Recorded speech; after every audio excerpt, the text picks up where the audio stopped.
Hi friends. मेरे सभी friends को मेरा यूट्यूब चैनल सारथी स्वागत करता है। Patna high court ASO exam जो 2023 में कंडक्ट किया गया था उसका पार्ट वन मैं आपके सामने पहले ही ला चुका हूँ। फर्स्ट पार्ट में हमने देखा था कि कंप्यूटर सेक्शन, मैथ, रीजनिंग और हिंदी के क्वेश्चन सॉल्व किए थे हमने। और ये जो सेकेंड पार्ट है इसमें मैं इंग्लिश के क्वेश्चन और जनरल स्टडी के क्वेश्चन सॉल्व करूँगा। जो भी इससे जुड़ा हुआ कॉन्सेप्ट है या जीएस का हो या फिर इंग्लिश का हो उसको मैं अच्छे से बताने की कोशिश करूँगा।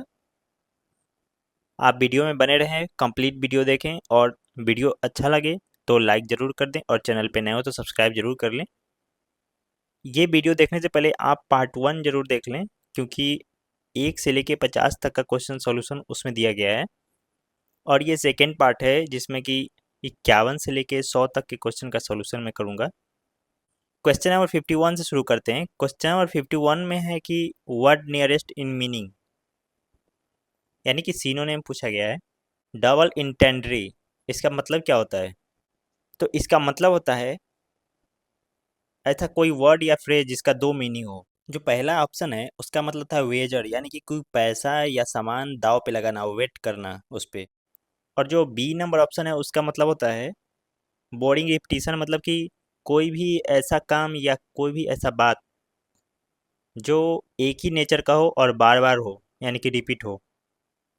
ऑप्शन नंबर जो फोर्थ है यानी कि डी नंबर, डबल स्टैंडर्ड, इसका मतलब कि दोहरा पैमाना, यानी कि आपको देखने का जो तरीका है या किसी भी चीज़ को आंकने का जो आपका पैमाना है वो दोहरा हो, यानी कि एक ही चीज़ को आप दो तरह से देख रहे हैं। नेक्स्ट क्वेश्चन है 52, सरकम लोकेशन। सरकम लोकेशन का मतलब होता है कि आप कोई भी बात को सीधे तरीके से न बता के घुमा फिरा के बताएं। तो ऑप्शन नंबर फर्स्ट को देखते हैं, ग्रामेटिकल एरर, ये ऑप्शन नहीं होगा। ऑप्शन नंबर सेकेंड, कॉशन यानी कि सावधानी, ये भी नहीं होगा।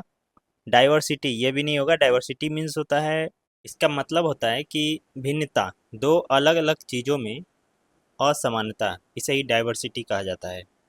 और वर्डिनेस, ऑप्शन नंबर डी ये सही आंसर है। वर्डिनेस का मतलब होता है कि आप एक बात बताने के लिए बहुत सारी बातें बोलें, बहुत सारे शब्दों का इस्तेमाल करें। 53rd number question, country terms.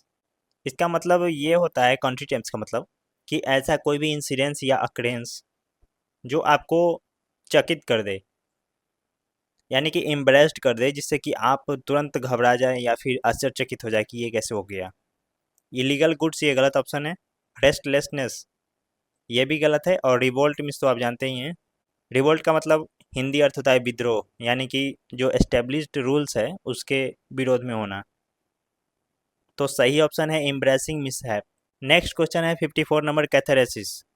कैथेरेसिस का मतलब कि आपका जो भी इमोशन है, आपकी जो भी अंदर की भावना है उसको बाहर व्यक्त करना या बाहर लाना। ऑप्शन नंबर बी, एक्सट्रीम एग्जॉस्टेशन, यानी कि आप हद से ज़्यादा एग्जॉस्ट हो चुके हैं, थक चुके हैं, उब चुके हैं, तो ये गलत ऑप्शन है। इंटेंसिटी मीन्स कोई भी चीज़ की तीव्रता। और एग्जीबिशन ऑफ करेज यानी कि साहस का प्रदर्शन करना, ये भी गलत ऑप्शन है। तो 54 का सही ऑप्शन है इमोशनल रिलीज। चलते हैं नेक्स्ट क्वेश्चन की ओर। क्वेश्चन नंबर 55, रिलिंक्विश का मतलब होता है कोई भी चीज़ छोड़ना, यानी कि आपके कब्जे में कोई चीज़ है या आपके अधिकार में कोई चीज़ है उसको आप गिव अप कर रहे हैं। तो इसका ऑप्शन नंबर ए सही आंसर है, टू गिव अप। इंजॉय गलत है, यानी कि आनंद लेना कोई भी मौका का या कोई भी परिस्थिति का आनंद उठाना, ये गलत ऑप्शन है। सरकम स्क्राइब का मतलब होता है कि कोई भी चीज़ को एक बाउंड्री देना, एक घेरना, जैसे कि मैंने इसको सरकम स्क्राइब कर दिया, ये भी गलत ऑप्शन है। टेक प्लीजर का मतलब होता है आप कोई भी काम कर रहे हैं उसमें मजा लेके कर रहे हैं, यानी कि आपको आनंद आ रहा है उस काम को करने में, तो ये भी गलत ऑप्शन है। क्वेश्चन नंबर 56 से लेके 60 तक वो क्वेश्चन अपोजिट मीनिंग पूछा गया है, यानी कि एंटोनिम पूछा गया है। सबसे फर्स्ट क्वेश्चन है 56 नंबर, इसमें फोर्टिट्यूड। फोर्टिट्यूड मीन्स होता है करेज, साहस, इसका हिंदी अर्थ होता है, मतलब कि सिनोनिम जो हुआ फोर्टिट्यूड का वो साहस हुआ। तो एम्बिशन मीन्स होता है कोई उद्देश्य। लैक्सिटी मीन्स क्या होता है? लैक्सिटी मीन्स होता है कि जो अटेंटिव नहीं है उसको लैक्सिटी कहा जाता है, यानी कि जो किसी भी काम को लापरवाही से करता हो, ये गलत ऑप्शन है। एम्बिशन मीन्स होता है उद्देश्य, कोई भी काम करने का जो एम होता है उसी को एम्बिशन कहा जाता है। प्लेसिडिटी मीन्स होता है ट्रैंक्विलिटी, यानी कि शांति। ऑप्शन नंबर ए सही आंसर है। टिमिडिटी का मतलब होता है कोई भी काम डर के करना, और उसका जो एंटोनिम है वो फोर्टिट्यूड है, यानी कि कोई भी चीज़ साहस से करना। तो ऑप्शन नंबर ए सही आंसर है। नेक्स्ट क्वेश्चन है 57, लैकोनिक। लैकोनिक का मतलब होता है कि कोई भी बात आप कम शब्दों में व्यक्त कर दें, यानी कि आपको कोई भी चीज़ मांगना है किसी से, तो आप जितना कम शब्द का यूज करें या जितना कम बोलें, उसी को लैकोनिक कहा जाता है। तो इसका एंटोनिम क्या हो सकता है? टर्स का मतलब होता है कि कोई भी बात आप कम शब्दों में बोलें, तो ये तो सिनोनिम ही हो गया, तो ये गलत ऑप्शन है। कर्ट मिस होता है र्यूड बिहेवियर, इसको कह सकते हैं कि पोलाइट ना हो जो, तो ये भी ऑप्शन गलत है। सेगासियस मिस होता है बुद्धिमान या विजडम कह सकते हैं, इसका लैकोनिक से कोई लेना देना नहीं है, तो ये भी ऑप्शन गलत है। एक ऑप्शन नंबर बी बच गया जो कि सही आंसर है, लोकासियस। इसका मतलब होता है कि कोई भी बात को आप जितना शब्द चाहिए बोलने के लिए उससे ज़्यादा शब्दों में व्यक्त करें, यानी कि ज़्यादा बोलने वाला व्यक्ति को कहा जाता है, जो कोई भी बात को ज़्यादा शब्दों में व्यक्त करे। Question number 58, रेनीगेड। रेनीगेड का जो मतलब होता है वो होता है ट्रेटर कह सकते हैं, कि किसी भी धर्म से जुड़ा हो, किसी भी ग्रुप ट्रस्ट से जुड़ा हो, और वो व्यक्ति ट्रस्ट को धोखा दे दे, उस धर्म को धोखा दे दे और छोड़ के किसी दूसरे में चले जाए। मान लीजिए कि आप ए से जुड़े हुए हैं और ए को छोड़ के आप तुरंत बी के पास चले गए किसी भी मोटिव से या किसी भी लालच से, तो उसे ही रेनीगेट कहा जाता है। तो इसका सबसे अच्छा जो एग्जाम्पल है, यानी कि एंटोनिम है, वो है लॉयलिस्ट। क्योंकि लॉयलिस्ट का मतलब होता है कि अगर वो किसी से जुड़ा है तो उसके प्रति हमेशा लॉयल रहेगा, हमेशा ईमानदार रहेगा। ऑप्शन नंबर ए गलत है, क्योंकि ट्रेटर का मतलब वही होता है, ट्रेटर और रेनिगेट एक तरह से सेम ही नेचर का है, यानी कि सिनोनिम ही है। हेरेटिक का मतलब होता है कि जो नॉर्म्स फॉलो नहीं करता है, यानी कि जो रूल्स है, एस्टेब्लिश्ड रूल्स है या नॉर्म्स है, बिहेवियर है, उसको फॉलो नहीं करता है, तो ये भी गलत ऑप्शन है। फ्यूगिटिव का मतलब भगोड़ा होता है, जो कहीं से भाग के कहीं जाता है, यानी कि कोई कंट्री छोड़ के एक कंट्री से दूसरे कंट्री, एक स्टेट से दूसरे स्टेट, उसको फ्यूगिटिव कहा जाता है, तो ये भी गलत ऑप्शन है। Question number 59, प्यूट्रिड। प्यूट्रिड का मतलब होता है फ्रेश, ये इसका सिनोनिम है, तो ऑप्शन नंबर ए तो ऐसे ही गलत हो गया। ये फ्रेश सिनोनिम है, एंटोनिम नहीं है, और हमें खोजना क्या है? एंटोनिम। ऑप्शन नंबर सी पे चलते हैं, रिकॉन्डाइट। इसका मतलब होता है जटिल, यानी कि कॉम्प्लिकेटेड, तो ऑप्शन नंबर सी भी गलत है। ऑप्शन नंबर डी पे चलते हैं, कॉलरिक। इसका मतलब होता है इरिटेटेड, कोई भी चीज़ जो आपको इरिटेट करे, तो इसका भी प्यूट्रिड से कोई मतलब नहीं है, ये भी गलत ऑप्शन है। एक ऑप्शन नंबर बी बच गया जो कि सही आंसर है, रैंसिड। रैंसिड का मतलब होता है बासी, स्टेल। आप कहते हैं ना कि बासी भोजन, वही हुआ इसका एंटोनिम। नेक्स्ट क्वेश्चन है 60 नंबर, प्लेनरी। प्लेनरी का मतलब होता है, यानी कि परमिटेड है, किसी भी मीटिंग्स को अटेंड करने में या कोई भी फंक्शन अटेंड करने में आप अलाउड हैं, आप परमिटेड हैं, तो इसका एंटोनिम क्या हो जाएगा? रिस्ट्रिक्टेड, प्रतिबंधित। तो ये सही आंसर है, रिस्ट्रिक्टेड, यानी कि एंटोनिम है रिस्ट्रिक्टेड। मिस्टीरियस, इसका मतलब गूढ़ होता है, यानी कि छुपा हुआ या गुप्त होता है, तो ये गलत ऑप्शन है। कॉन्फिडेंशियल मीन्स वही होता है, और बेसिक मीन्स आधार होता है, तो ये भी गलत ऑप्शन है।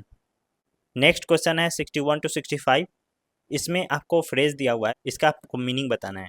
क्वेश्चन नंबर 61 में दिया हुआ है to read between the lines, यानी कि कोई भी बात हो जिसमें स्पष्ट मीनिंग नहीं हो और उसके पीछे कुछ अलग मीनिंग हो, तो उसी को पता लगाना, यानी कि to understand the hidden meaning of the word.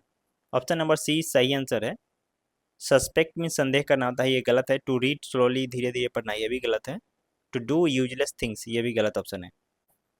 Between the devil and the deep sea, इसका मतलब क्या होता है? यानी कि आप दो समान मुश्किल परिस्थिति में फंसे हो। मान लीजिए कि हिंदी में इसको कहते हैं, एक तरफ कुआं दूसरी तरफ खाई। तो ये चारों ऑप्शन में जो सबसे सही और सटीक आंसर है वो है इन अ डायलेमा, यानी कि आप किंग कर्तव्य मूड है कि आप करें या ना करें, क्या करें क्या ना करें। इसका सबसे सटीक यही आंसर है। First, a deep sea diver, ये गलत है। To be ill tempered, to be evil tempered, ये भी गलत ऑप्शन है। और a man who is drowning, माने जो डूब रहा है, ये भी गलत ऑप्शन है। सही आंसर है option number C. Question number 63 पे चलते हैं। इसमें दिया हुआ है to be born with a silver spoon in one's mouth. यानी कि चांदी के चम्मच लिए हुए पैदा होना, ये कहावत है। इसका एक्चुअल मतलब होता है कि किसी धनाढ्य घर में जन्म लेना, यानी कि कोई अमीर घर में आपका जन्म होता है, उसी को कहा जाता है। तो ऑप्शन नंबर ए सही आंसर है। To be born in a jewellers home, ये गलत ऑप्शन है। To be fed milk with a silver spoon, ये भी गलत है। To be a first born child, ये भी गलत है। ऑप्शन नंबर ए सही आंसर है। नेक्स्ट क्वेश्चन है 64, to beat about the bush, मतलब कि जो मेन पॉइंट है उस पे नहीं आना, not to come to the point. इसका मतलब होता है not to come to point, यानी कि जो मेन पॉइंट है, मेन मुद्दा है, उस पे ना आके इधर उधर भटकना। ऑप्शन नंबर ए सही आंसर है। और बाकी जो तीन ऑप्शन है, इसका मतलब होता है working hard to achieve goal, ये गलत है। Easily achieved success without much effort, ये भी गलत है। और vigorous search for the culprit, ये भी गलत है, यानी कल्प्रिट की खोज में बेइंतहा सर्च करना। क्वेश्चन नंबर 65 में दिया हुआ है on the spur of the moment, इसका मतलब होता है एट वंस और without any kind of deliberation, मतलब कि कोई भी काम एकाएक हो जाना, बिना किसी सोचे समझे प्लानिंग से, सडनली कोई भी चीज़ सडनली करना। ऑप्शन नंबर ए सही है। In accordance with prevailing style, यानी कि जो अभी तक चल रहा था सिस्टम, उसी अनुसार करना, ये भी गलत ऑप्शन है। ओपन टू ब्लेम, ये भी गलत है। On the side of something undesirable, यानी कि किसी मुश्किल परिस्थिति के पक्ष में होना, ये भी गलत है। क्वेश्चन नंबर 66 टू 68, ये जो है कॉमन ईयर का क्वेश्चन है। चलिए फर्स्ट क्वेश्चन पे चलते हैं, 66 नंबर पे। He ordered as if he was my master. तो फर्स्ट क्वेश्चन का जो स्टैंडर्ड रूल है इंग्लिश ग्रामर का, वो बता देता हूँ आपको कि इफ या वेदर,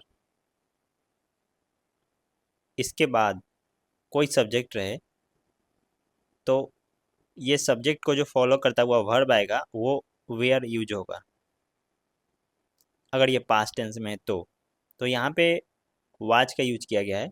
जैसे कि एक एग्जाम्पल के तौर पे मान लीजिए कि अगर आप राजा होते, अगर आप प्रधानमंत्री होते, तो आप ये काम करते।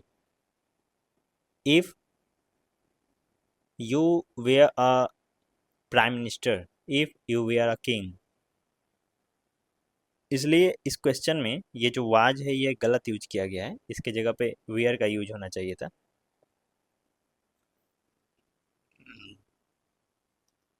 यहाँ पे ऑप्शन नंबर सी आपका सही आंसर है। नेक्स्ट क्वेश्चन है 67, इसमें दिया हुआ है the merit of these books are known to everyone. तो सबसे पहले आप सब्जेक्ट देखेंगे कि ये सेंटेंस में जो सब्जेक्ट है वो सिंगुलर पर्सन है, तो इसके अनुसार वर्ब लगेगा, यानी कि आर के जगह पे ईज का यूज होना चाहिए था, बट गलत ऑप्शन आर दे दिया गया है। तो आपका जो आंसर होगा वो सी होगा। आप आर को हटा के वहाँ पे ईज यूज करेंगे।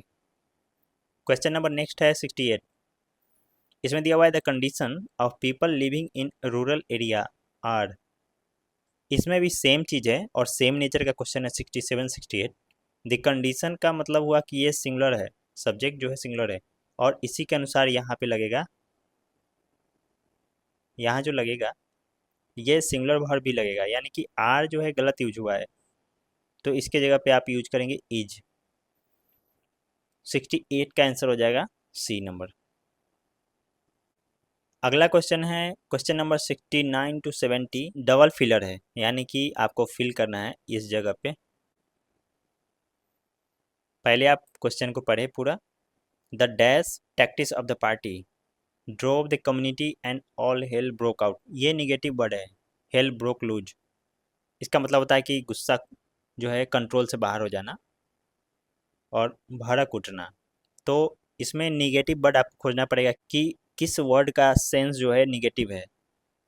तो टाइमली ये निगेटिव नहीं है, ये पॉजिटिव वर्ड है, तो ये तो ऐसे ही गलत हो जाएगा। अपॉर्चून मीन्स ये मौका कह सकते हैं, तो ये भी एक तरह से पॉजिटिव वर्ड ही है, तो ये भी ऑप्शन ऐसे ही गलत हो गया। और अपोजिट मीन्स अप्रोप्रिएट होता है, तो ये ऑप्शन भी गलत है। आपका एक ऑप्शन बचता है ए नंबर, यह सही आंसर है। डायलेटरी और बर्सर्क। डायलेटरी मीन्स क्या होता है, इसका मतलब होता है कि स्लो प्रोसेस होता है। या फिर समय बर्बाद करने वाला। और बरसर्क का क्या मतलब होता है? इसका मतलब होता है कि जो बनाया हुआ नियम कानून है उसके बाहर जाके काम करना। तो इससे क्या होगा, लोगों में गुस्सा भड़केगा ही। इसी का मतलब हुआ डायलेटरी एंड बरसर्क, नियंत्रण से बाहर हो गए यानी कि भड़क गए। अगला क्वेश्चन है 70 नंबर। इसमें दिया हुआ है कि कोई चीफ है किसी ऑफिस का या किसी संस्था का, उसने अपने एडमिनिस्ट्रेटिव पावर का यूज करते हुए किसी आदमी को कहीं भेज दिया, यानी कि बाहामस। तो इन्वेस्ट किया, ये गलत है। पावर के रिस्पेक्ट में इन्वेस्ट नहीं होता है, ये ऐसे ही गलत है। ऑगमेंट मीन्स कोई चीज़ बढ़ाना। तो कोई पावर खुद से बढ़ाता नहीं है। किसी अथॉरिटी का पावर वो खुद से व्यक्ति नहीं बढ़ा सकता है, तो ये भी ऐसे ही गलत है। इम्प्रिजन, यानी कि कोई एडमिनिस्ट्रेटिव पावर है उसको इम्प्रिजन नहीं किया जा सकता है, तो ये भी गलत ऑप्शन है। लास्ट ऑप्शन डी सही है, डाइवेस्टेड, यानी कि उसमें जो पावर निहित है उसका उन्होंने उपयोग किया और किसी व्यक्ति को बाहमस डिपोर्ट कर दिया, यानी कि यहाँ से हमेशा के लिए भेज दिया। Question number 71। Life history of a man written by himself is called. तो लाइफ हिस्ट्री का मतलब होता है अगर कोई खुद से लिखे तो उसको ऑटो मीन्स खुद, और बायोग्राफी मीन्स हिस्ट्री होता है लाइफ हिस्ट्री। तो ऑटो बायोग्राफी है, ऑप्शन नंबर बी सही आंसर है। बायोग्राफी का मतलब होता है कोई दूसरा व्यक्ति लिखे आपकी हिस्ट्री। कॉलीग्राफी का मतलब होता है सुंदर लिखावट, यानी कि ब्यूटीफुल हैंड राइटिंग। बिब्लियोग्राफी का मतलब होता है कि लिस्ट ऑफ बुक्स होता है। क्वेश्चन नंबर 72 टू 75 जो है पैसेज बेस्ड क्वेश्चन है, यानी कि आपको एक पैसेज दिया गया है उसको पढ़ के आपको जवाब देना है। तो चलिए शुरू करते हैं पैसेज से और देखते हैं कि पैसेज में क्या है, फिर क्वेश्चन का आंसर करते हैं। पैसेज पढ़ते टाइम आप कोशिश करें कि पैसेज में ज़्यादा टाइम वेस्ट न करें। आप पैसेज का एक ओवरव्यू ले लें फिर क्वेश्चन पे जाएं डायरेक्ट। और सबसे बेहतर तरीका यही होता है क्योंकि पैसेज पढ़ने के लिए आपके पास बहुत ज़्यादा समय नहीं होता है। तो पैसेज का एक ओवरव्यू ले लें और फिर क्वेश्चन बनाएं, ये ज़्यादा बेहतर होता है किसी भी एग्ज़ाम में। इस पैसेज में दिया हुआ है कि crude mineral oils comes out of the earth as a thick brown और black liquid with a strong smell. ये जो है कॉम्प्लेक्स मिक्सचर है किस चीज़ का, डिफरेंट सब्सटेंस का, जिसका इंडिविजुअल क्वालिटी होता है हर सब्सटेंस का अलग अलग। और इसमें से ज़्यादातर कॉम्बिनेशन होता है किस चीज़ का, हाइड्रोजन का और कार्बन का। और ये वेरी प्रोपोर्शन में होता है, यानी कि अलग अलग रेशियो अनुपात में होता है, रेशियो में होता है। और ये जो हाइड्रोकार्बन होते हैं इस तरह के, ये दूसरे फॉर्म में पाए जाते हैं जैसे कि bitumen, asphalt and natural gas, इसमें भी हाइड्रोकार्बन पाए जाते हैं। Mineral oils originate from the carcasses of tiny animals, यानी कि जो छोटे छोटे जंतु होते हैं, जीव जंतु होते हैं, उसके जो सड़े गले लाश होते हैं, यानी कि उनका जो सब होता है, और जो प्लांट होता है जो समुद्र में रहते हैं, इससे मिनरल ऑयल बनता है। और ये कॉम्प्लिकेटेड प्रोसेस है, ये नेचुरल प्रोसेस है। आगे दिया हुआ है कि मिलियन ऑफ ईयर्स ये जो डेड क्रिएचर हैं सी बेड में एक लार्ज डिपॉजिट बनाते हैं, और ओशन क्रेन्स उसको ढकते जाता है धीरे धीरे, किस चीज़ से, सैंड एंड सिल्ट से। और धीरे धीरे क्या होता है कि वो जो हार्ड होते जाता है, मटेरियल हार्डेंस, और ये सेडिमेंट्री रॉक का एक फॉर्म बन जाता है, जिससे होता क्या है, शट आउट्स द ऑक्सीजन, यानी कि ऑक्सीजन उसमें जाता ही नहीं है। ऑक्सीजन ना जाने से क्या होता है, ये जो डिकम्पोजिशन होता है इसको ये रोक देता है, प्रिवेंट कर देता है। जो डिपॉजिट्स जमा हुए हैं समुद्र के बेड में उसे डिकम्पोज होने से रोक देता है। और जो लेयर्स होता है सेडिमेंट्री रॉक का, वो धीरे धीरे मोटा होते जाता है और भारी होते जाता है। और ये जैसे ही भारी होगा तो इससे प्रेशर जनरेट होगा और वो क्या करेगा, हीट प्रोड्यूस करेगा। और इसी कारण ये जो कार्कासेस होते हैं इसको क्रूड ऑयल में बदल दिया जाता है, यानी कि ये एक नेचुरल प्रोसेस है। तो पैसेज का मेन थीम यही है, क्रूड ऑयल और हाइड्रोकार्बन से रिलेटेड है जो कि सी बेड में पाया जाता है। चलिए अब देखते हैं क्वेश्चन, देखते हैं 72 से शुरू करते हैं।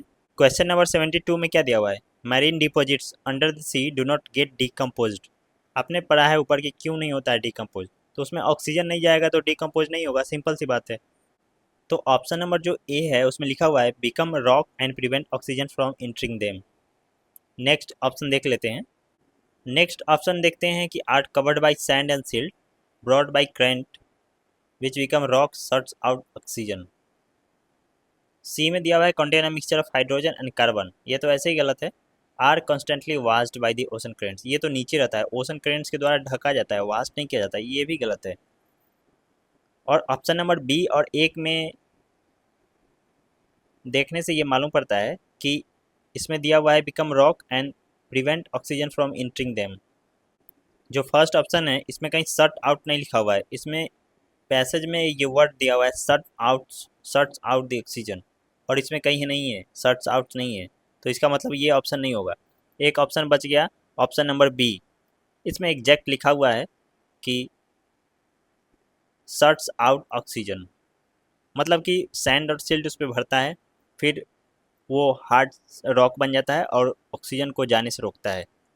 तो बी ऑप्शन सही हो जाएगा, पैसेज के अनुसार ऑप्शन नंबर बी सही आंसर है।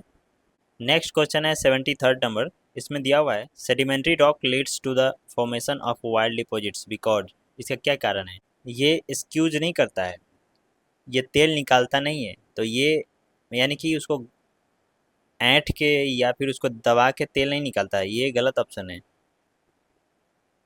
Sorts out oxygen it turns heavy, ये भी गलत ऑप्शन है।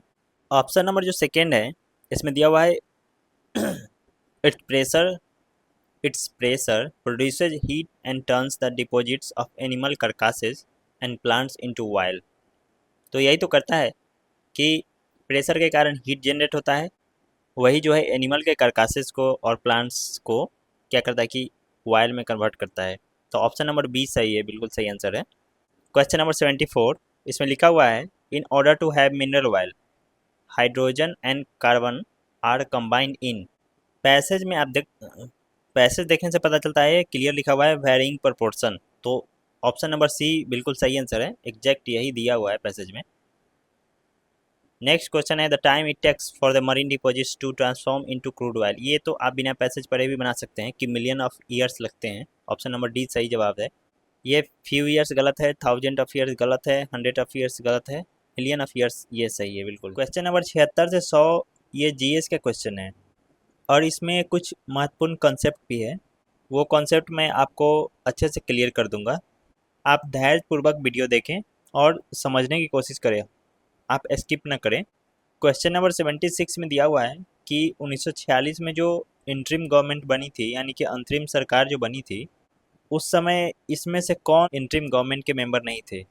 तो ऑप्शन नंबर जो एक है John Mathai, doctor John Mathai, ये इंडस्ट्री और सप्लाई मिनिस्टर थे। सेकेंड नंबर है सरदार बलदेव सिंह, डिफेंस मिनिस्टर। और जो ऑप्शन नंबर डी है जगजीवन राम, ये लेबर मिनिस्टर थे। ऑप्शन नंबर सी आपका सही आंसर होगा, यानी कि अच्युत पटवर्धन, ये कोई मिनिस्टर नहीं थे इंटरिम गवर्नमेंट में, बल्कि ये इकोनॉमिस्ट थे, यानी कि अर्थशास्त्री थे, और इनके द्वारा ही सोशलिस्ट पार्टी ऑफ इंडिया की स्थापना की गई थी। तो क्वेश्चन नंबर 76 का सही आंसर है ऑप्शन सी। नेक्स्ट क्वेश्चन है 77 नंबर, जिसमें लिखा हुआ है अमृता बाजार पत्रिका, इसकी शुरुआत किसने की? ये क्वेश्चन इतना कॉमन है और इतनी बार पूछा जा चुका है कि कोई भी कैंडिडेट्स जिन्होंने एक दो एग्जाम दिया है वो आसानी से ऑप्शन नंबर ए सही टिक कर देंगे, और इसका सही आंसर भी है ए, यानी कि शिशिर कुमार घोष, इनके द्वारा ही अमृत बाजार पत्रिका की शुरुआत की गई थी। ये जो शुरुआत किए थे इन्होंने, ये 1868 में किया गया था, और इसका लैंग्वेज था ये पत्रिका का, ये बंगाली लैंग्वेज था। अगला क्वेश्चन है, ये ज्योग्राफी का क्वेश्चन है, पृथ्वी की तुलना में चंद्रमा की सतह पर, सारे ऑप्शन को पहले देखते हैं, जो चारों ऑप्शन है। वस्तु का द्रव्यमान यानी कि मास, और भार यानी कि वेट, तो आपको पता होगा कि भार जो है वो हर सरफेस पे अलग अलग होता है, यानी कि हमारे प्लेनेट पे अलग होगा, चंद्रमा पे अलग होगा, किसी दूसरे प्लेनेट पे अलग होगा। जबकि द्रव्यमान जो होता है किसी भी ऑब्जेक्ट का, ये फिक्स होता है, ये चेंज नहीं होता है, इसका ग्रेविटी से कोई मतलब नहीं है। फिजिक्स में आपने पढ़ा होगा कि वस्तु का जो भार होता है वो ग्रेविटी पे डिपेंड करता है, यानी कि कोई भी प्लेनेटरी बॉडी है वो किसी वस्तु को अपनी ओर ताकत से खींचती है, कितना फोर्स लगाती है उसको खींचने के लिए, तो इसका असर उसके वेट पे पड़ता है, किसी वस्तु के वेट पे, न कि मास पे। इसलिए क्वेश्चन नंबर 78 के रिगार्डिंग ऑप्शन नंबर बी बिल्कुल सही है, क्योंकि द्रव्यमान जो है स्थिर रहता है और भार जो है कम हो जाता है, क्योंकि चंद्रमा का जो ग्रेविटेशनल पावर है अर्थ की अपेक्षा में कम है, इसलिए वहाँ पे वेट जो है वो ऑटोमेटिक कम जाएगा। क्वेश्चन नंबर 79, समानता किस तिथि को ऑस्ट्रेलिया में सबसे लंबा दिन होता है? तो इस तरह के क्वेश्चन का जवाब अब आपको मुंह जबानी याद रहेगा, यानी कि आप बिना ज़्यादा सोचे समझे 100% एक्यूरेसी से क्वेश्चन बनाएंगे। इस तरह के जो क्वेश्चन है जो दिन रात से संबंधित है, यानी कि कैसे दिन बदलता है, कैसे रात होती है, कैसे ऋतुएं परिवर्तन होती है, अर्थ कैसे मूव करती है, अर्थ अपने एक्सिस पे कैसे घूमती है, अर्थ सूरज के चारों ओर कैसे घूमती है, ये सारे जो प्रश्न हैं और इससे जो जुड़ा हुआ जो भी प्रश्न है उसका उत्तर आप बहुत ही आसानी से दे पाएंगे। इस क्वेश्चन के रिगार्डिंग आपको सबसे पहले अर्थ को समझना पड़ेगा। ये इक्वेटर है, यानी कि एक इमेजिनरी लाइन जो अर्थ को दो इक्वल हेमीस्फीयर में बांटती है। ये हो गया नदर्न हेमीस्फीयर, ये सदर्न हेमीस्फीयर। हम लोग जो हैं यानी कि इंडिया, एशिया महादेश, ये नदर्न हेमीस्फीयर में है, और जो ऑस्ट्रेलिया महादेश है यह नीचे है, यहाँ सदर्न हेमीस्फीयर में। और नदर्न हेमीस्फीयर में 21 जून जो होता है ये होता है सबसे बड़ा दिन, और सदर्न हेमीस्फीयर में 22 दिसंबर जो होता है ये होता है सबसे बड़ा दिन। और ये होता क्यों है, तो आपको बता देता हूँ कि अर्थ जो रोटेट करती है वो अपने एक्सिस पे करती है। ये जो एक्सिस आप देख रहे हैं इसी पे रोटेट करती है अर्थ, यानी कि खुद घूमती है एक बॉल के जैसे। और ये टिल्ट है 23.5 डिग्री पे, 23.5 डिग्री अपने एक्सिस पे टिल्ट है, यानी कि झुकी हुई है। तो जब ये रोटेट करती है तो इसका कुछ पार्ट जो है सनलाइट के सामने रहता है, कुछ पार्ट सनलाइट से दूर रहता है, बट इसका जो कुछ हिस्सा होता है पोल वाला हिस्सा, यानी कि ये जो हिस्सा होता है ये हमेशा सनलाइट से दूर रहता है। और ये जो आप देख रहे हैं सेकेंड फिगर ये इक्लिप्टिकल वे है, यानी कि रिवॉल्यूशन है। ये रोटेशन है और ये जो है रिवॉल्यूशन है। दोनों में डिफरेंस क्या है, एक अपने एक्सिस पे घूम रही है अर्थ, यानी कि इस एक्सिस पे, और दूसरा जो है कि वही अर्थ अपने एक्सिस पे तो घूम ही रही है, साथ ही साथ इस इक्लिप्टिकल वे पे भी घूम रही है, यानी कि सन के चारों साइड भी घूम रही है। तो इसमें होता क्या है कि रोटेशन के कारण आप जो दिन और रात देखते हैं कि दिन हो गया फिर रात हो गया, तो ये अर्थ के रोटेशन के कारण होता है, यानी कि इसके खुद के एक्सिस पे घूमने के कारण, इस एक्सिस पे।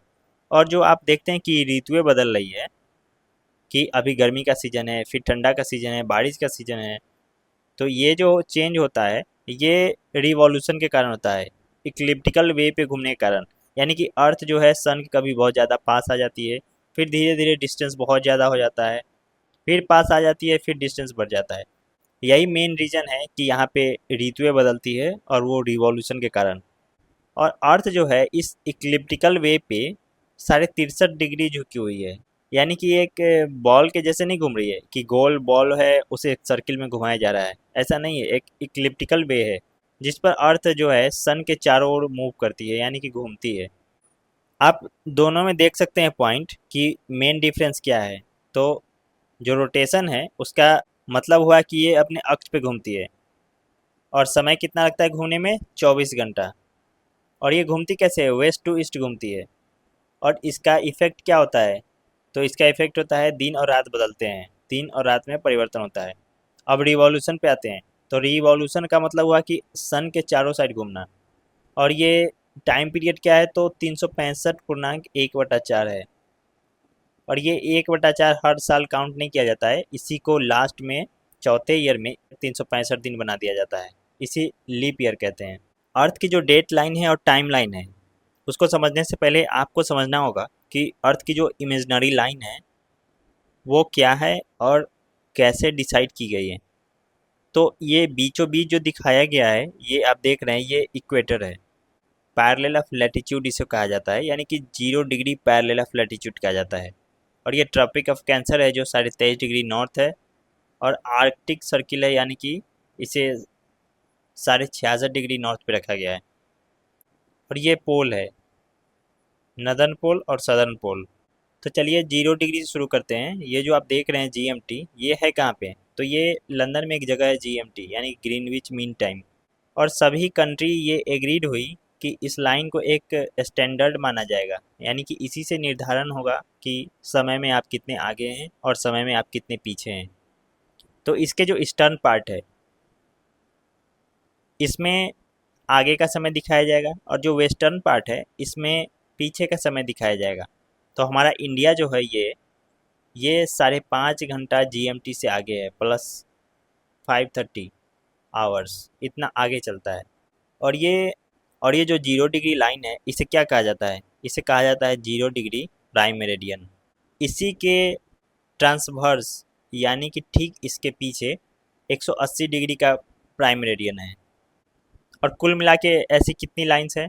तो कुल मिला के ये 0 डिग्री और जो इसके ट्रांसवर्स में 180 डिग्री है, इसके अलावा 179 लाइंस जो हैं वो लेफ़्ट साइड में होंगी, और 179 लाइंस राइट साइड में होंगी। टोटल 360 लाइंस हैं ऐसी इमेजिनरी लाइंस। और जो 180 डिग्री डेट लाइन है, वो लाइन यहाँ से गुजरती है। आप यहाँ देख सकते हैं, ये लाइन है, ये कोई स्ट्रेट लाइन नहीं है 0 डिग्री की तरह। ये बीच में कुछ यहाँ पे टापू हैं, और जो 180 डिग्री डेट लाइन है वो यहाँ से गुजरती है, जिग जैग पाथ में है। क्योंकि यहाँ पे कुछ टापू होने के कारण ये यहाँ पे अपना रास्ता बदल लेती है।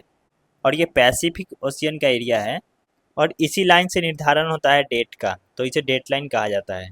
तो ऑस्ट्रेलिया जो है, क्वेश्चन के अनुसार ऑस्ट्रेलिया जो है ये सदर्न हेमिस्फीयर में है। अगर ये मान लीजिए कि इक्वेटर है और यहाँ पे ऑस्ट्रेलिया है, तो ये सदर्न हेमिस्फीयर, ये नदर्न हेमिस्फीयर। तो आपको मैंने बताया है कि सदर्न हेमिस्फीयर में जो है वो 22 दिसंबर का दिन जो होता है, 22 दिसंबर, ये सबसे बड़ा दिन होता है। क्वेश्चन नंबर 79 का जो आंसर है वो है 22 दिसंबर। ऑप्शन नंबर सी सही है। 21 जून नॉर्दर्न हेमिस्फीयर में सबसे बड़ा दिन होता है। चलते हैं नेक्स्ट क्वेश्चन पे, क्वेश्चन नंबर 80 पे। इसमें लिखा हुआ है कि जैसे जैसे हम डैश से डैश की ओर बढ़ते हैं, यानी कि अगर हम भूमध्य रेखा से ध्रुव की ओर बढ़ेंगे तो दिन और रात की अवधि में अंतर बढ़ता जाएगा। इसका आंसर होगा ए नंबर। इसका जो बाकी ऑप्शन, ये 3 ऑप्शन, ये आपको कंफ्यूज करने के लिए दिया हुआ है, क्योंकि ये अर्थ है और ये इक्वेटर है। हम यहाँ से जब आगे की तरफ बढ़ेंगे तो दिन और रात का जो समय है उसका अंतर ज़्यादा बढ़ते जाएगा, क्योंकि ध्रुव पे जो होता है 6 महीना दिन रहता है तो 6 महीना रात होती है। और यहाँ पे जो होता है इक्वेटर पे, ये सनलाइट सीधे पड़ती है, तो इस कारण यहाँ की अपेक्षा यहाँ में काफ़ी अंतर आ जाएगा। नेक्स्ट क्वेश्चन पे चलते हैं, क्वेश्चन नंबर 81। इसमें दिया हुआ है कि ये चारों ऑप्शन में कौन सा स्थान है जिसका समय GMT से आगे है। ये जो चारों ऑप्शन दिए गए हैं, लिस्बन, बगदाद, न्यूयॉर्क और ब्यूनस आयर्स। तो सबसे पहले न्यूयॉर्क वेस्टर्न साइड में है, तो ये पीछे हो गया, ऑप्शन नंबर ये ख़त्म। और लिस्बन यहाँ दिया हुआ है, ये भी GMT से वेस्ट में है, यानी कि ये ऑप्शन भी आपका कैंसिल। और जो ब्यूनस है, ब्यूनस आयर्स, वो कहाँ पे है? तो ब्यूनस आयर्स जो दिया हुआ है ये साउथ अमेरिका का एक हिस्सा है, और ये भी GMT से वेस्टर्न साइड में है, तो ये भी समय में पीछे ही होगा GMT से। तो आपका एक ऑप्शन बच गया बगदाद, जो कि ईस्टर्न साइड में है, मिडिल ईस्ट में पड़ता है ये हिस्सा। यहाँ पे है सऊदी अरबिया के पास में बगदाद, ये इराक की राजधानी है बगदाद। तो ये ईस्टर्न साइड में है, यानी कि GMT से इसका समय आगे होगा। बी सही आंसर है। बाकी ये गलत है, ये गलत है और ये गलत है। क्वेश्चन नंबर 82 में चलते हैं। उत्तर और दक्षिण कोरिया के बीच सीमा का निर्धारण 17वीं अक्षांश रेखा करती है।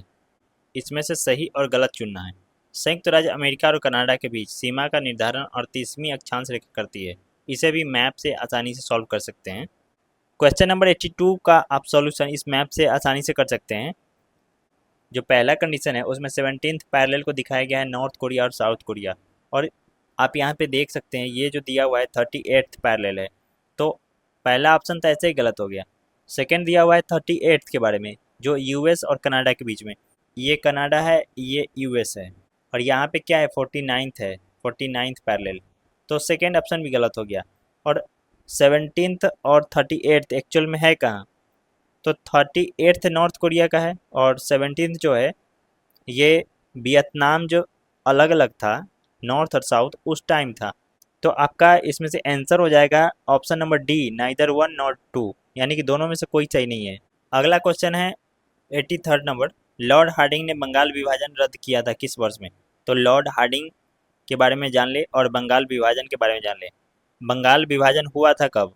1905 में हुआ। और लॉर्ड हार्डिंग फर्स्ट और लॉर्ड हार्डिंग सेकेंड, यानी कि फर्स्ट और सेकेंड, इन दोनों का आप कार्यकाल जान ले कि कब फर्स्ट आए थे और कब सेकेंड आए थे। तो लॉर्ड हार्डिंग फर्स्ट जो था इसका कार्यकाल था 1844 से 48 तक। तो ये तो कंफर्म हो गया कि लॉर्ड हार्डिंग फर्स्ट नहीं होंगे। और सेकेंड के बारे में जान लें कि इनका कार्यकाल था 1910 से 1916। तो इसी बीच में इन्होंने किया होगा। और ऑप्शन नंबर बी तो ऐसे ही खत्म हो गया कि 1904 बंगाल विभाजन से पहले का समय है। और लॉर्ड हार्डिंग जब आए थे अपने कार्यकाल में तो उनका कार्यकाल ही 10 से शुरू हुआ था, तो बाकी 3 ऑप्शन ऐसे ही उड़ गए। जो 10 के बाद का ऑप्शन होगा वही सही होगा, तो 1911 सही आंसर है। क्वेश्चन नंबर 84 में चलते हैं। ये 1857 की जो क्रांति हुई थी उसी का क्वेश्चन है कि जगदीशपुर, तो जैसे ही जगदीशपुर का नाम सुनते हैं तो सीधे दिमाग में आता है बाबू कुंवर सिंह। इस क्वेश्चन में ज़्यादा कुछ सोचने की ज़रूरत ही नहीं है, ऑप्शन नंबर ए सही जवाब है। बाकी 3 ऑप्शन के बारे में आपको बता देता हूँ। जो बी नंबर ऑप्शन है बलवंत फाकरे, ये महाराष्ट्र के आसपास में जो रिवोल्ट वगैरह हुआ था इसमें इन्होंने हिस्सा लिया था।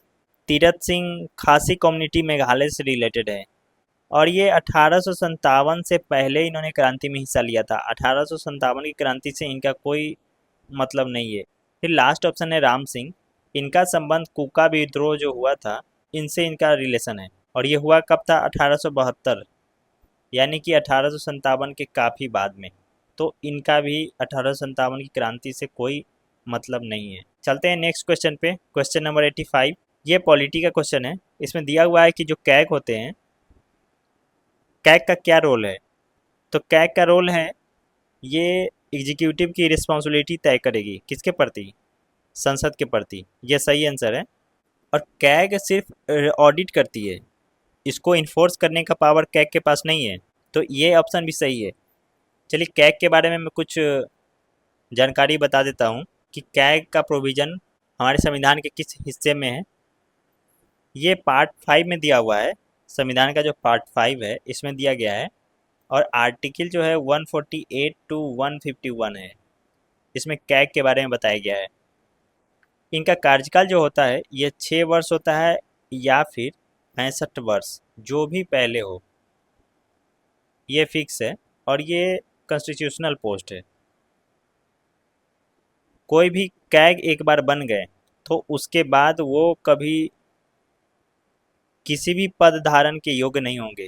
कैग को हटाने का वही प्रावधान है जो सुप्रीम कोर्ट के जज का है, यानी कि दोनों सदन 2/3 बहुमत से कोई प्रस्ताव पास करती है तो ही कैग को उनके पद से हटाया जा सकता है।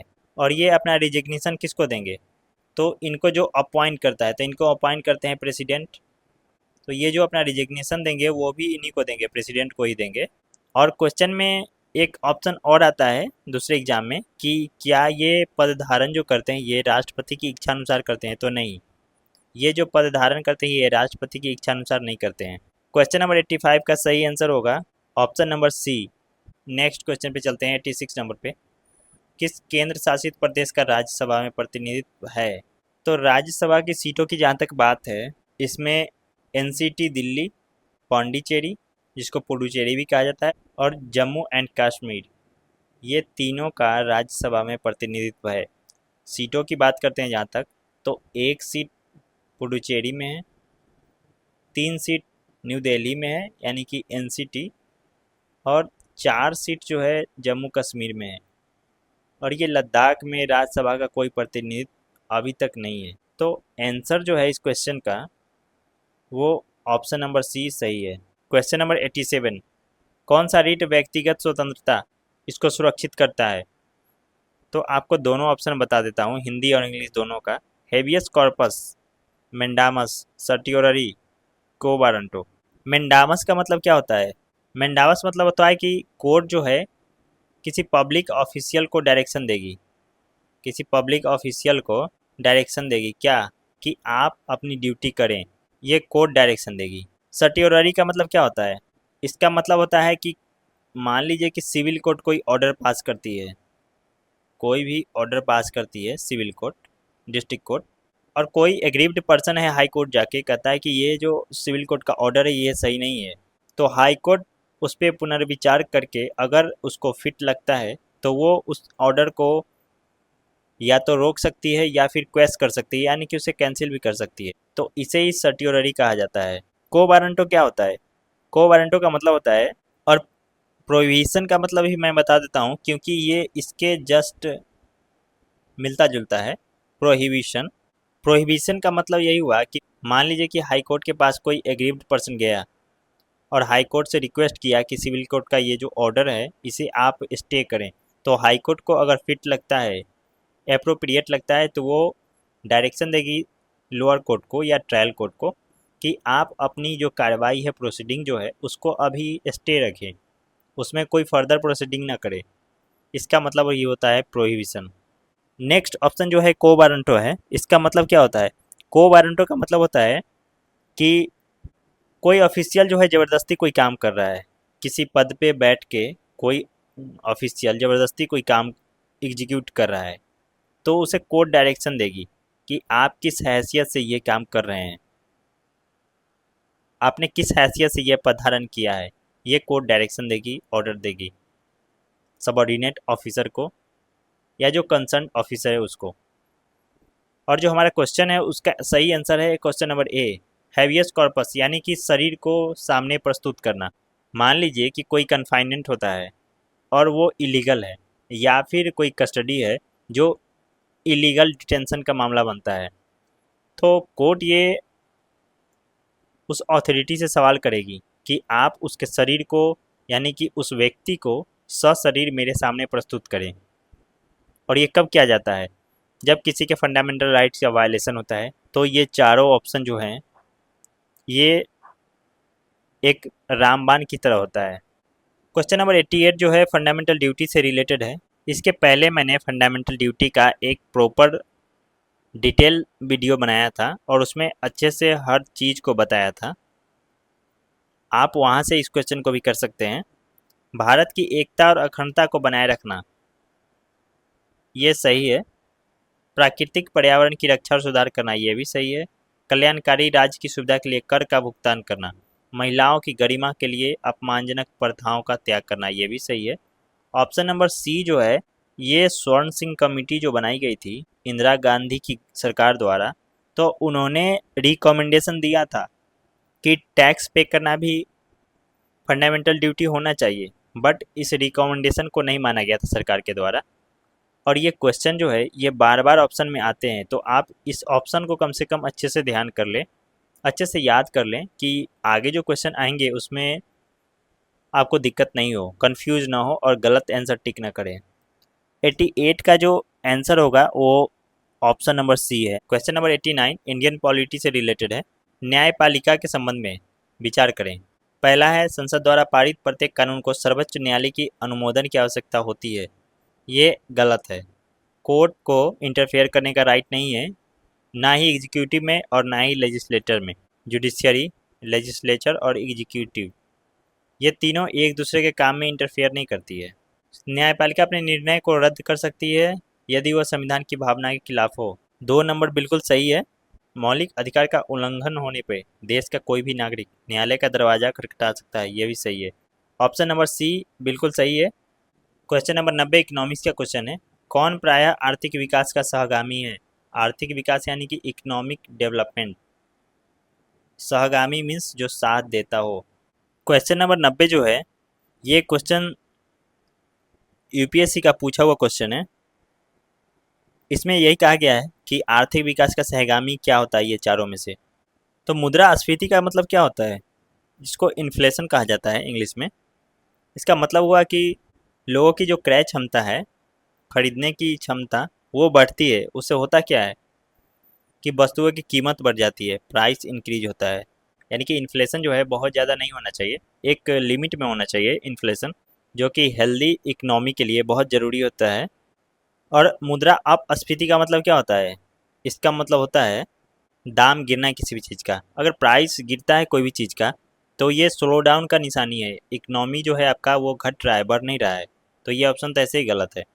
मुद्रास्फीति जनित मंदी यानी कि स्टैगफ्लेशन, स्टैगफ्लेशन का मतलब होता है, और ये मंदी जुड़ गया तो इसका मतलब ऐसे ही स्लो डाउन हो गया, यानी कि प्राइस बढ़ रहा है बट आपकी जो ग्रोथ है वो रुक गई, यानी कि कम रही है, धीरे धीरे हो रही है।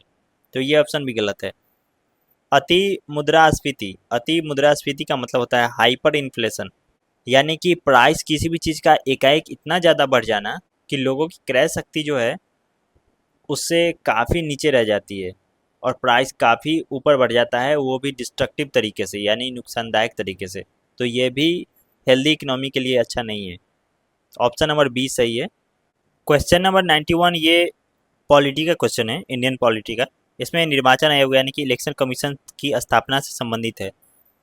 तो सबसे पहले बता देता हूँ, इलेक्शन कमीशन जो है, ECI, election commission of India, ये पार्ट 15 कॉन्स्टिट्यूशन के पार्ट 15 में है इसका मेंशन।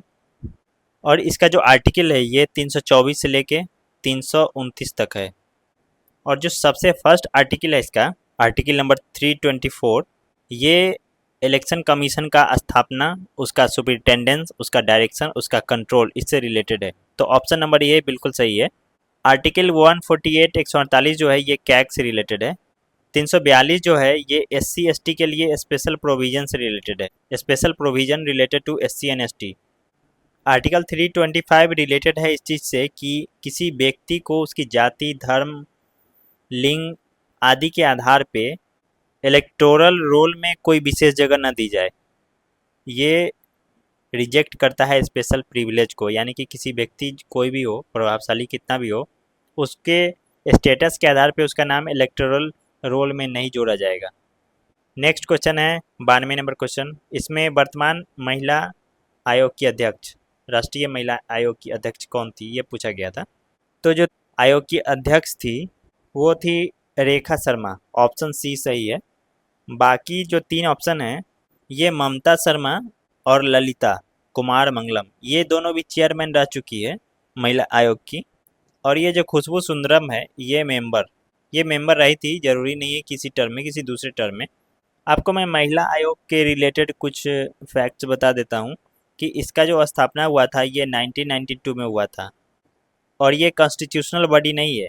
1990 में एक एक्ट आया था पार्लियामेंट का, उसी के थ्रू राष्ट्रीय महिला आयोग का स्थापना किया गया था। तो ये क्वेश्चन में आ सकता है ऑप्शन में कि राष्ट्रीय महिला आयोग असंवैधानिक निकाय है। इसके जो पहले अध्यक्ष थी उनका नाम था जयंती पटनायक, ये महिला आयोग की सबसे फर्स्ट चेयरमैन थी, 1992 में बनी थी। चलते हैं अगले क्वेश्चन पे। उपराष्ट्रपति का पद किसने संभाला था?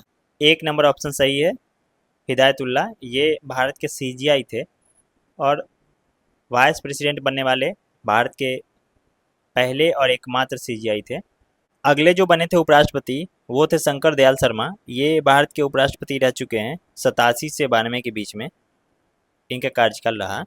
और ये दोनों जो है ये भारत के राष्ट्रपति बने, नीलम संजीव रेड्डी और फखरुद्दीन अली अहमद सर, ये दोनों प्रेसिडेंट बने, ये दोनों कभी वाइस प्रेसिडेंट नहीं बने। और नीलम संजीव रेड्डी जो थे ये अनअपोज्ड बने थे, ये अनअपोज्ड प्रेसिडेंट बने थे।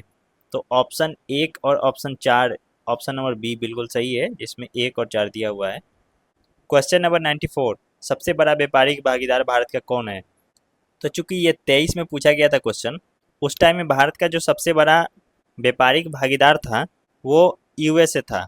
बट अभी वर्तमान में 1 नंबर पे चाइना जो है, 1 नंबर पे है, सेकंड में अमेरिका है और थर्ड में UAE है।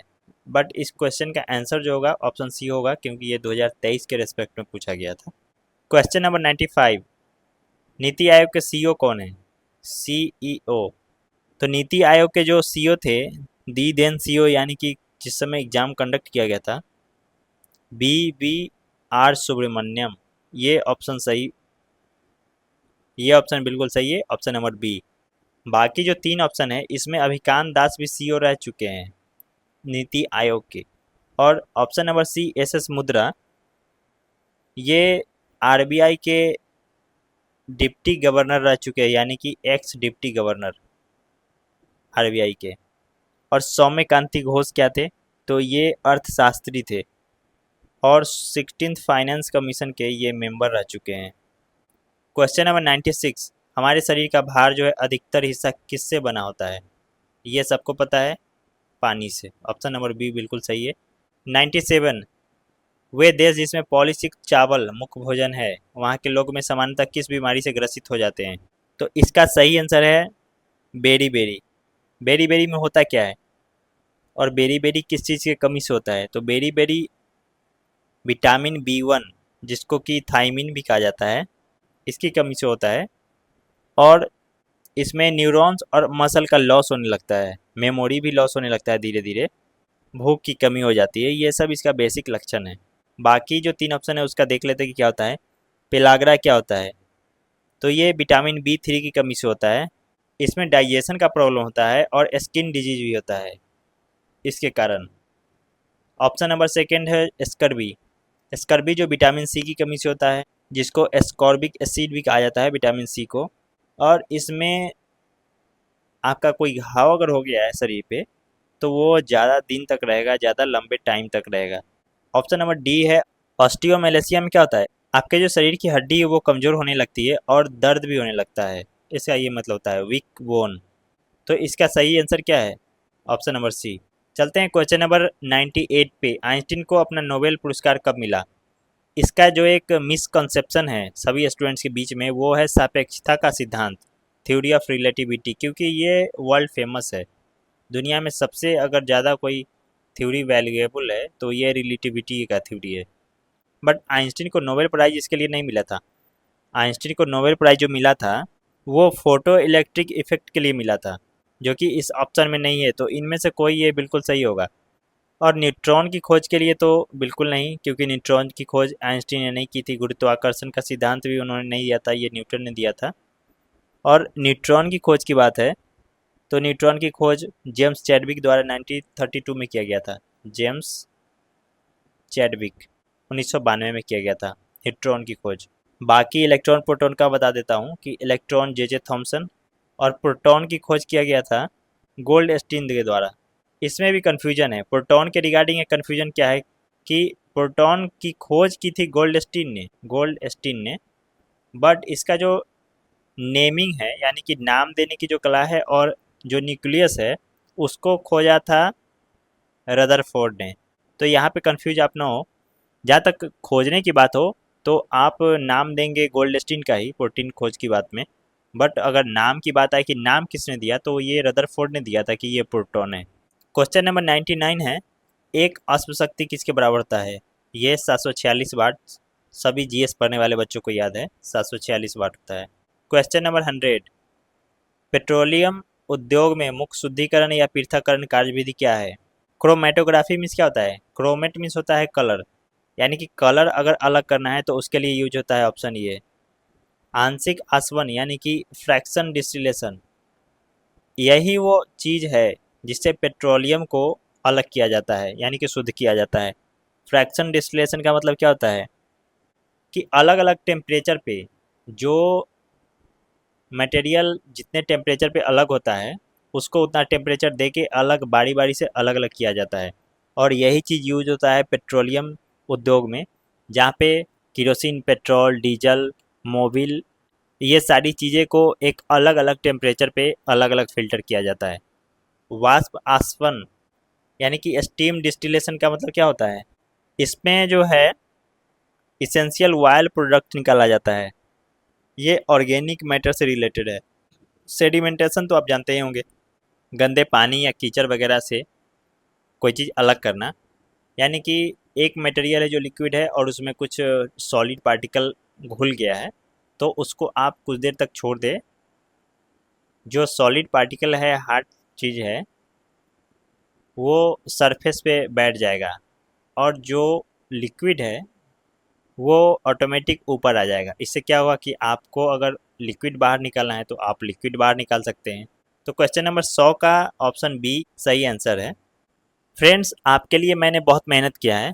मैंने 2 पार्ट में ये वीडियो बनाया है। फर्स्ट पार्ट में computer section, Hindi section, math और रीजनिंग, ये सारे सेक्शन कवर किए हैं। और जो सेकेंड पार्ट है, जो कि ये वीडियो है, इसमें मैंने इंग्लिश क्वेश्चन और जीएस क्वेश्चन, ये दोनों पार्ट कवर किया है और अच्छे से समझाया है। कोशिश किया हूँ कि आपको कोई भी चीज़ छूटे नहीं। तो आप मुझे कमेंट सेक्शन में बताएं कि मेरा ये वीडियो कैसा लगा। आप कमेंट्स करेंगे तो मुझे भी मोटिवेशन मिलेगा। मैं आपके लिए कोशिश करूँगा कि जितना अच्छा कॉन्सेप्ट, जितने अच्छे तरीके से आपको बता सकूँ, आपको समझा सकूँ और उस कॉन्सेप्ट से रिलेटेड क्वेश्चन बताऊं कि आपके एग्ज़ाम में आए क्वेश्चन आप उसे सॉल्व कर लें आसानी से। तो इसी के साथ फ्रेंड्स, मैं अपना ये वीडियो समाप्त करता हूं। मेरा वीडियो देखने के लिए सभी फ्रेंड्स को बहुत बहुत थैंक्स मेरी तरफ से, और सभी को मेरा धन्यवाद।